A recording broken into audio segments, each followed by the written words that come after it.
ഉത്തർപ്രദേശിൽ കനത്ത മഴ, ഇടിമിന്നലോടുകൂടിയ മഴയിൽ മരണം 33.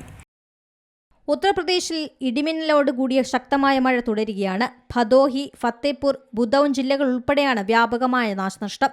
ഭദോഹിയിൽ 16 പേരും, ഫത്തേപൂരിൽ 9 പേരും, ബുദൌനിൽ 5 പേരും, ചന്ദൌരിൽ 2 പേരും, സോൺഭദ്രയിൽ ഒരാളും മരിച്ചു. ദുരിതം അനുഭവിക്കുന്നവർക്ക് നഷ്ടപരിഹാരം ലഭ്യമാക്കാനും ദുരിതാശ്വാസ പ്രവർത്തനങ്ങൾ 24 മണിക്കൂറിനുള്ളിൽ പൂർത്തിയാക്കാൻ യോഗി ആദിത്യനാഥ് ഉദ്യോഗസ്ഥരോട് നിർദ്ദേശിച്ചു. ശക്തമായ മഴയിൽ വൈദ്യുത തൂണുകളും വീടുകളും മറ്റു കെട്ടിടങ്ങളും തകർന്നു. മൊബൈൽ നെറ്റ്വർക്ക് തകരാറിലായതിനാൽ രക്ഷാപ്രവർത്തനങ്ങൾക്ക് ബുദ്ധിമുട്ട് നേരിട്ടു. നിലവിൽ ദുരിതാശ്വാസ പ്രവർത്തനങ്ങൾ നടക്കുകയാണ്. അതിശക്തമായ കാറ്റിൽ കൂറ്റൻ മരങ്ങൾ കടപുഴകി. നിരവധി മൺവീടുകൾ നിലംപൊത്തി. വീടുകളുടെ ചുവരുകൾ ഇടിഞ്ഞു വീണും അവശിഷ്ടങ്ങൾക്കിടയിൽപ്പെട്ടും പലർക്കും ജീവൻ നഷ്ടമായി. വിവിധ ഭാഗങ്ങളിൽ ഇടിമിന്നലേറ്റും അപകടങ്ങൾ സംഭവിച്ചിട്ടുണ്ട്. National desk, C Malayalam news.